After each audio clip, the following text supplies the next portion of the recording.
കർത്താവിനുടെ വാസസ്ഥലം കൃപാസനം.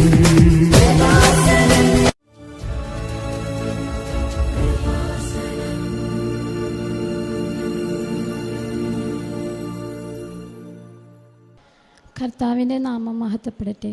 എൻ്റെ പേര് സുവർണ. ഞാൻ വരുന്നത് ഫോർട്ട് കൊച്ചിയിൽ നിന്നാണ്. ഞാൻ കൃപാസനത്തിൽ വന്ന് ഉടമ്പടി എടുക്കാൻ കാരണം എൻ്റെ ഭർത്താവും എൻ്റെ മക്കളുടെയും കാര്യങ്ങളാണ്. എൻ്റെ ഭർത്താവ് അരക്ക് കീഴ്പോട്ട് തളർന്നെടുക്കുന്ന ഒരു പേഷ്യൻ്റാണ്. ഷോക്കടിച്ച് വീണതാണ് പോസ്റ്റുമേയിൽ നിന്ന്. 1.5 വയസ്സായപ്പോൾ എൻ്റെ ആദ്യത്തെ സാക്ഷി ഇതാണ്. 1.5 വയസ്സായപ്പോൾ എൻ്റെ മകന് തുടർച്ചയായിട്ട് പനിയായിരുന്നു. ആദ്യം ഫിക്സിൻ്റെ സ്റ്റേജായിരുന്നു, അത് കഴിഞ്ഞ് പിന്നെ തുടർച്ചയായിട്ട് പനിയായിരുന്നു. 2 പ്രാവശ്യം ഓരോ ഹോസ്പിറ്റലിൽ കിടന്ന് അഡ്മിറ്റായി. 7 ദിവസം കഴിഞ്ഞ് തിരിച്ചു വരും, പിന്നെയും പനിയായിരുന്നു. 3ാമത്തെ ഹോസ്പിറ്റലിൽ അഡ്മിറ്റായി.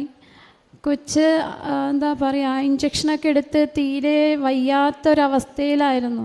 അവന് ഇഞ്ചക്ഷനൊന്നും എടുക്കാൻ കൂടി സമ്മതിക്കുന്നില്ല. കയ്യിൽ കുത്തിവെച്ചിരിക്കുന്ന ഇഞ്ചക്ഷൻ പോലും അവൻ ബ്ലോക്കാക്കുകയായിരുന്നു ചെയ്തിരുന്നത്. മരുന്നുകളൊന്നും കയറ്റാൻ കൂടി അവൻ സമ്മതിക്കുന്നുണ്ടായിരുന്നില്ല. പിന്നീട് ഹോസ്പിറ്റലിൽ ഞാൻ ഒറ്റയ്ക്കായിരുന്നു. കാരണം എൻ്റെ ഹസ്ബൻഡ് ഒന്നായി വയ്യാതെ കിടക്കുന്ന ഒരാളാണ്. അദ്ദേഹത്തിൻ്റെ അമ്മയും അച്ഛനും കൂടെ ഉള്ളൂ. അമ്മയ്ക്കും പാടില്ലാത്ത ഒരാളാണ്, ഷുഗർ പേഷ്യൻ്റാണ്, തേയ്മാനം, അങ്ങനെ പല അസുഖങ്ങളും ഉണ്ട്. അതുകൊണ്ട് അമ്മയ്ക്കും ഓടിപ്പിടിച്ച് ഹോസ്പിറ്റലിൽ വരാൻ പറ്റാത്ത ഒരവസ്ഥയായിരുന്നു ഞങ്ങളുടേത്. ആ സമയത്ത് ഞാൻ ഒറ്റയ്ക്ക് ഹോസ്പിറ്റലിൽ കിടന്ന് കുറേ സങ്കടങ്ങൾ അനുഭവിച്ചു. കൊച്ച് ആരുടെയും കയ്യിലോട്ട് മാറുന്നില്ല. കൊച്ചിനെയും കൊണ്ട് ബാത്റൂമിൽ വരെ ഞാൻ പോകേണ്ട അവസ്ഥ വന്നിട്ടുണ്ട്. ആ സമയത്തൊക്കെയാണ് ഞാൻ കൃപാസനത്തിൻ്റെ മാതാവിൻ്റെ ഉടമ്പടിയെക്കുറിച്ച് കേൾക്കണതും. അങ്ങനെ ഒക്ടോബർ 14 തീയതി 2022 ഞാനിവിടെ വന്ന് ഉടമ്പടി എടുക്കുന്നത്. അതിന് മുമ്പ് ഇവിടെ ഒരു പ്രാവശ്യം വന്നിട്ടുണ്ട്. അച്ഛനെ കാണാൻ വേണ്ടിയായിരുന്നു, ഹസ്ബൻഡിനെയും കൂട്ടി വന്നേ. അപ്പോൾ അച്ഛൻ്റെ കാർ പാർക്ക് ചെയ്ത സ്ഥലത്താണ് ഞങ്ങളവിടെ നിന്നത്. അപ്പോൾ അച്ഛൻ പറഞ്ഞു ഉടമ്പടി എടുത്താലേ കാണാൻ പറ്റുള്ളൂ എന്ന് പറഞ്ഞിരുന്നു. അങ്ങനെ ഞങ്ങൾ ഉടമ്പടി എടുത്തു. 2022 ഒക്ടോബറിൽ വന്ന് ഉടമ്പടി എടുത്തു. ഉടമ്പടി എടുത്ത് പിന്നീടും അവന് പ്രശ്നങ്ങൾ തന്നെയായിരുന്നു. ഛർദി നിൽക്കാതെ, നേരം വെളുക്കുമ്പോൾ രാവിലെ എഴുന്നേൽക്കുമ്പോൾ എന്തോ ദഹിക്കാതെ കിടന്ന പോലെ ഛർദിയായിരുന്നു. ഛർദി നിൽക്കുന്നുണ്ടായിരുന്നില്ല. ഇങ്ങനെ വെള്ളം കുടിച്ചാൽ പോലും ഛർദിക്കുന്ന അവസ്ഥയായിരുന്നു അവൻ്റേത്.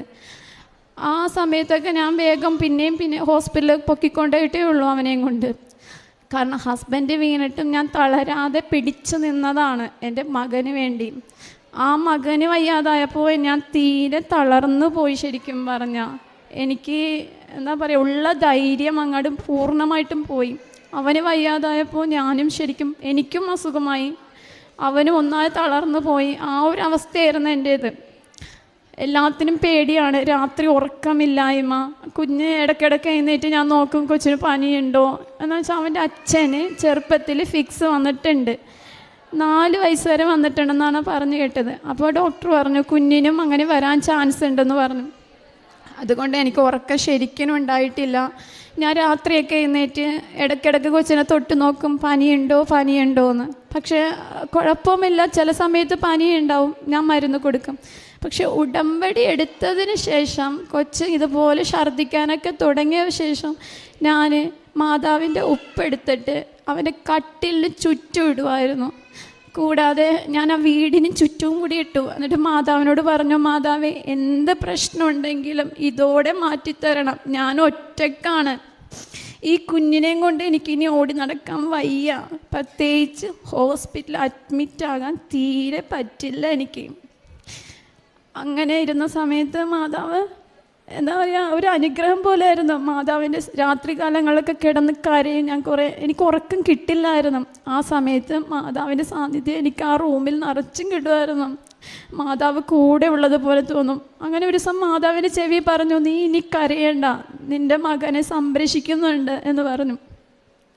പിന്നീട് അവനങ്ങനെ ആ ഒരു ഹോസ്പിറ്റൽ കേസ് ഉണ്ടായിട്ടില്ല സത്യത്തിൽ. ഞാനിപ്പോൾ അതിനുവേണ്ടി അവന് ഹോസ്പിറ്റലിൽ കയറി ഇറങ്ങാറും കൂടിയില്ല. ശരിക്കും പറഞ്ഞാൽ ചെറിയ ചെറിയ പനികളെ വരുന്നുള്ളൂ. അത് ഒരു ദിവസം അല്ലെങ്കിൽ 2 ദിവസം, അതിൽ കൂടുതൽ അവനെയും കൊണ്ട് എനിക്ക് ഹോസ്പിറ്റലിൽ പോകാറേ ഇല്ല. ഞാൻ മാതാവിൻ്റെ ആ ഉപ്പ് അന്ന് അങ്ങനെ ചെയ്തത് കൊണ്ട് തന്നെ ആവാം എനിക്ക് എൻ്റെ മാതാവ് അവനെ സംരക്ഷിക്കുന്നത് തോന്നിയത്. രാത്രി കാലങ്ങളിൽ ഞാൻ അവനെപ്പോഴും കിടത്തണേ മുമ്പ് മാതാവിൻ്റെ തേന് നാക്കി കുരിശ് വരച്ചിട്ട് വിശ്വാസം പ്രമാണം ചൊല്ലിയാണ് 2 മക്കളെ ഞാൻ കിടത്തി ഉറക്കണത്. ഇതുപോലൊരു ദിവസം ഞങ്ങൾ ഷീറ്റിട്ട ഒരു വീട്ടിലാണ് താമസിക്കണത്. അപ്പോൾ പുറത്താണ് ഞങ്ങളുടെ ബാത്റൂം.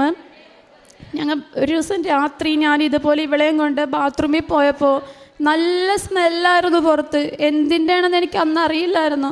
ഞാൻ നല്ല ഉറക്കത്തിൽ നിന്ന് എണീറ്റ് പോകണമായിരുന്നു. നല്ല സ്മെല്ല് പുറത്ത് വശം.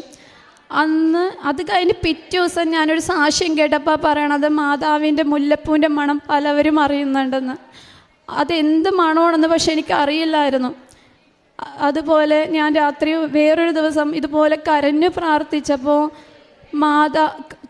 തലേനയിലാണ് ഞാൻ തല വെച്ച് ചാഞ്ഞ് കിടന്ന് പ്രാർത്ഥിച്ചത്. ആ സമയത്ത് മാതാവിൻ്റെ മടിയിൽ തല ചായ്ച്ച് കിടന്ന് പ്രാർത്ഥിക്കുന്ന പോലെ എനിക്ക് തോന്നിയത്. മാതാവ് അപ്പം എൻ്റെ തലയിൽ തലോടുന്നത് പോലെയും എനിക്ക് തോന്നിയിട്ടുണ്ട്. ഇതുപോലെ വേറൊരു ഇതും കൂടിയാണ്, മാതാവ് കർത്താവും കൂടി ഒരുമിച്ച് ഈ 2 മക്കളുടെയും തലയിൽ തൊട്ട് അനുഗ്രഹിക്കണതായിട്ട് ഞാൻ സ്വപ്നവും കണ്ടിട്ടുണ്ട്. അതൊക്കെ എനിക്ക് കിട്ടിയ വലിയൊരു അനുഗ്രഹമാണ്. ഞാൻ എപ്പോഴും മാതാവിനോട് പറയുന്നുണ്ട്, ഈ 2 മക്കളെയും മാതാവാണ് എനിക്ക് തന്നത്. ഈ 2 മക്കളെയും മാതാവ് തന്നെ സംരക്ഷിച്ചു കൊള്ളണം. ഞാൻ ഒറ്റയ്ക്കാണ്, എൻ്റെ കൂടെ വേറെ ആരുമില്ല. എൻ്റെ ഭർത്താവാണെങ്കിൽ ഇങ്ങനെ ഒരു കിടപ്പ് രോഗിയാണ്. അദ്ദേഹത്തിൻ്റെ സാക്ഷ്യം പറയാനാണ് ഞാൻ ആദ്യം കൂടുതൽ ആഗ്രഹിച്ചത്. അതിനുവേണ്ടിയാണ് ഞാൻ മാതാവിനോട് ഒരുപാട് ക്ഷമ പറയണത്, സാക്ഷ്യം പറയാൻ വൈകിയതിന്. ആദ്യമേ ഇത് സാക്ഷ്യം പറയേണ്ടതായിരുന്നു, ഞാൻ വൈകിച്ചതാണ് എൻ്റെ ഏറ്റവും വലിയ സാക്ഷ്യം പറയാൻ വേണ്ടി. പക്ഷെ മാതാവ് തന്നെ പറഞ്ഞത്, നീ ആദ്യം പോയി സാക്ഷ്യം പറഞ്ഞിട്ട് വാ, അപ്പോൾ നിൻ്റെ ധൈര്യവും ശക്തിയും ഒന്നും കൂടി ഊർജിതമാകുകയുള്ളൂ. നീ അപ്പോൾ അടുത്ത സാക്ഷ്യം പറയാൻ ഇതിനും ശക്തിയായിട്ട് തന്നെ തിരിച്ചു വരുമെന്ന് എന്നോട് മാതാവ് പറഞ്ഞിട്ടുണ്ട്. ഇതുപോലെ ഒരു ദിവസം എൻ്റെ മകൻ സൈഡിൽ വാതിലിൻ്റെ അവിടെ ഇത്തിരി പൊക്കം ഉണ്ടായിരുന്നു. മകൻ ഓടിച്ചാടി വന്നിട്ട് ഒറ്റയടിങ്ങനെ വീണ്, നെഞ്ചടിച്ച് വീണ പോലെ ഞാൻ കേട്ടത്. ഞാൻ അടുക്കളയിൽ നിന്ന് ഓടി വന്നപ്പം മാതാവ് ഇങ്ങനെ ചെവി പറഞ്ഞു, നീ പേടിക്കേണ്ട, അവനൊന്നും പറ്റിയിട്ടില്ല എന്ന്. പക്ഷെ ഞാൻ പേടിച്ച്, അവൻ നെഞ്ചടിച്ച് വീണതുകൊണ്ട് നെഞ്ചിന് വല്ലതും പറ്റിയിട്ടുണ്ടാവും എന്നാണ് പേടിച്ചത്. പക്ഷെ ആ സമയത്ത് മാതാവ് എന്നോട് പറഞ്ഞു, നീ പേടിക്കേണ്ട, അവനൊന്നും പറ്റിയിട്ടില്ല എന്ന്, ധൈര്യത്തോടെ ഇരുന്നോളാൻ പറഞ്ഞു. ഞാൻ ചെന്ന് നോക്കിയപ്പോൾ അവന് ഒന്നും പറ്റിയിട്ടില്ല. ഓടി നടക്കണം, ഒരു കുഴപ്പവും ഇല്ലാതെ ഓടി നടക്കണം. രണ്ടാമത്തെ എൻ്റെ സാക്ഷ്യം, 40 വർഷം പഴക്കമുള്ളൊരു വീടാണ് ഞങ്ങളുടേത്. ഷീറ്റിട്ട ഒരു വീടാണ്. 700 സെൻറ്റ് സ്ഥലത്താണ് ഇരിക്കുന്നത്. ഞാൻ വരുന്നതിന് മുമ്പ് തന്നെ ആ വീട്ടിൽ എല്ലാവരും ആ വീട് മെയിൻറ്റെയിൻ ചെയ്ത് തന്നെ കൊണ്ടുപോകണത്. എന്തെങ്കിലും വിള്ളലോ എന്ത് വന്നാലും അവിടെ എല്ലാം മേനയാക്കി പെയിൻ്റൊക്കെ അടിച്ച് കുട്ടപ്പനാണൊക്കെയാണ് നടക്കണം. ആ വീട് പഴയതാണെന്ന് പറഞ്ഞാൽ ആരും വിശ്വസിക്കില്ല. അത്രയും മെനയാക്കിക്കൊണ്ടാണ് അമ്മയും അച്ഛനും എല്ലാവരും ആ വീട് നോക്കിക്കൊണ്ടിരുന്നത്.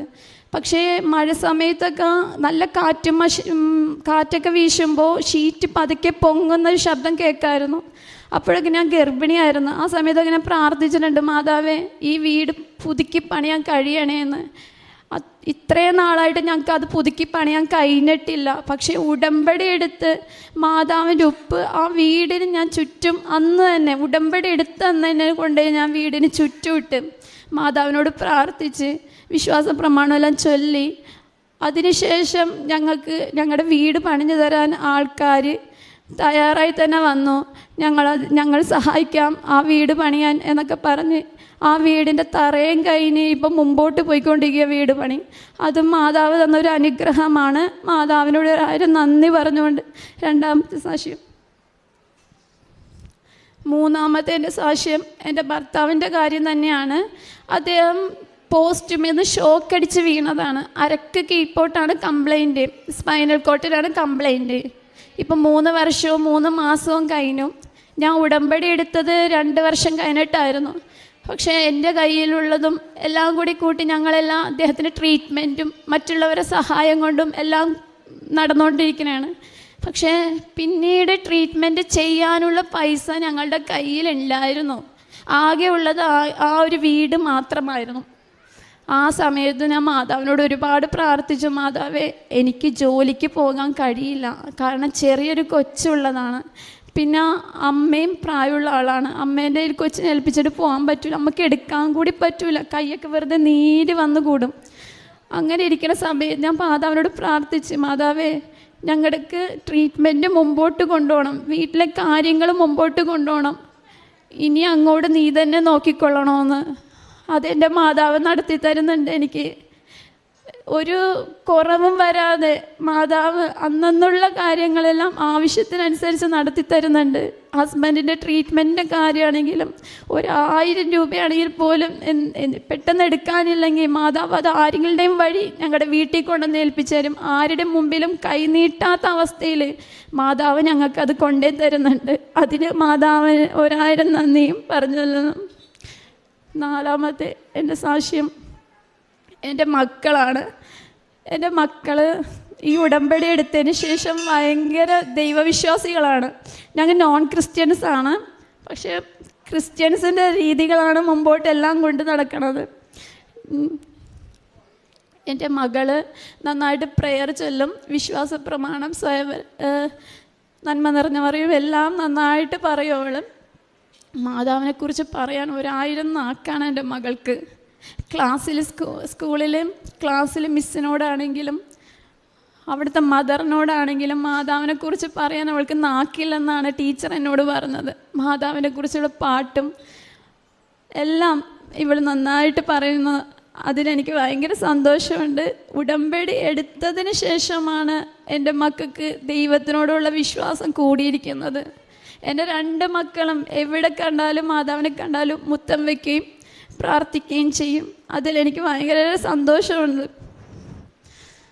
കാരുണ്യ പ്രവൃത്തിയായിട്ട് ആശ്വാസ ഭവനം എന്ന് പറഞ്ഞ സ്ഥലത്ത് ഞങ്ങൾ കുഞ്ഞു കുട്ടികൾ, തീരെ പൊടിക്കുട്ടികളാണ്, 24 മാസമൊക്കെ ഉള്ള കുട്ടികളായിരിക്കും ചിലപ്പോൾ. ഞാൻ അവിടെ ചെന്ന് അവർക്ക് വേണ്ട ഫുഡ് എന്നിൽ ഒതുങ്ങുന്നത്, നമുക്കിപ്പോൾ ദൈവം തരുന്നത് എത്രയാണോ, 1000 രൂപയാണെങ്കിൽ അത് 500 രൂപയാണെങ്കിൽ പോലും ഞാൻ ആ പിള്ളേർക്ക് വേണ്ടി ചെയ്യാൻ മടിയില്ലാത്ത ആളാണ്. ഇതിന് മുമ്പും ചെയ്തിട്ടുണ്ട്, ഇപ്പോഴും അങ്ങനെ തന്നെ ചെയ്തുകൊണ്ട് പോകുന്നു. ആർക്കും കൊടുക്കാൻ മടിയില്ല.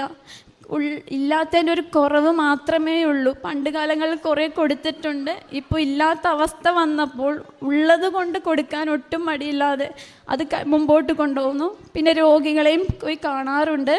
അവർക്കും വേണ്ടത് ഞങ്ങൾ എന്താ പറയുക, മനസ്സുകൊണ്ട് നല്ല ധൈര്യവും കൊടുക്കും, ദൈവത്തിനോടുള്ള കൂടുതൽ അടുപ്പിക്കാനുള്ള എല്ലാ കാര്യങ്ങളും പറഞ്ഞും കൊടുക്കും. ആവശ്യാനുസരിച്ച് കാശായാലും ഉള്ളത് കൊണ്ട് ഞങ്ങൾ അവരെ സഹായിക്കാറേ ഉള്ളൂ. പറയാൻ എന്തൊക്കെയോ വിട്ടുപോയ പോലെ ഉണ്ട്. പിന്നെ പത്രം കൊടുക്കുമ്പോൾ എൻ്റെ മകളും എൻ്റെ കൂടെ എപ്പോഴും വരും, അമ്മേ ഞാനും പത്രം കൊടുക്കാൻ വരട്ടെ എന്നും ചോദിച്ച്. എന്നിട്ട് ഞങ്ങൾ പത്രം വിശ്വാസ പ്രമാണം ചൊല്ലിയാണ് ഞാൻ കൊടുക്കണേ. അപ്പോൾ അവൾ പറയും, അമ്മ ഞാനും കൊടുക്കട്ടെ. പത്രം എടുത്ത് മാതാവിൻ്റെ ഫോട്ടോയിൽ ഉമ്മ വെച്ചിട്ടാണ് എൻ്റെ മകൾ പത്രം കൊടുക്കണത്.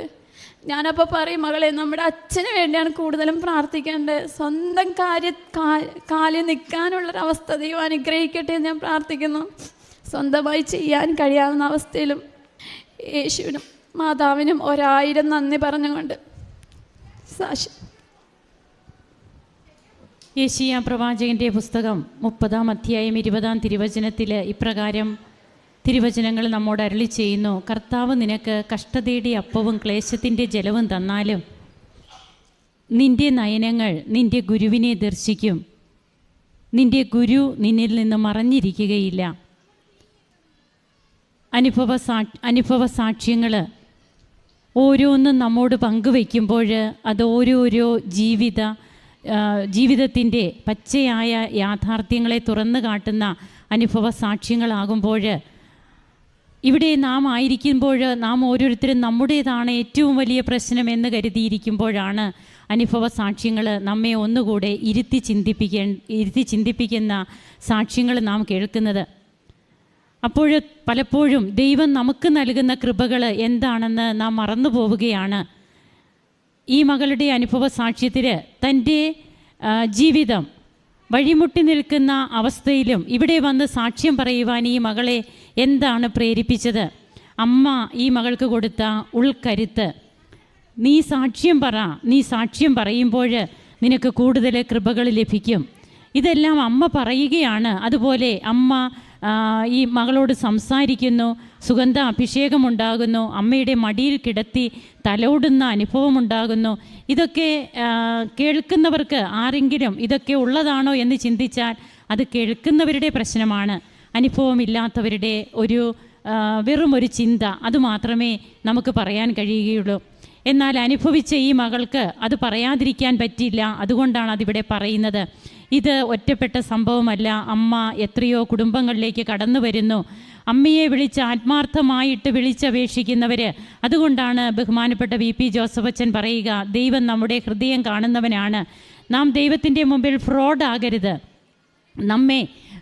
നമ്മേക്കാൾ കൂടുതൽ നാം ജനിക്കുന്നതിന് മുൻപേ നമ്മെ അറിയുന്ന ഒരു തമ്പുരാൻ്റെ അടുത്താണ് നാം നിൽക്കുന്നത്. അപ്പോൾ നമ്മുടെ ചിന്തകളും വികാരങ്ങളും ഹൃദയ വികാരങ്ങളൊക്കെ എന്താണെന്ന് ദൈവത്തിനറിയാം. ഈ മകളുടെ ആത്മാർത്ഥമായ വിളി അത് അമ്മ കേൾക്കുന്നു. അമ്മയ്ക്ക് കേൾക്കാതിരിക്കാൻ പറ്റുന്നില്ല.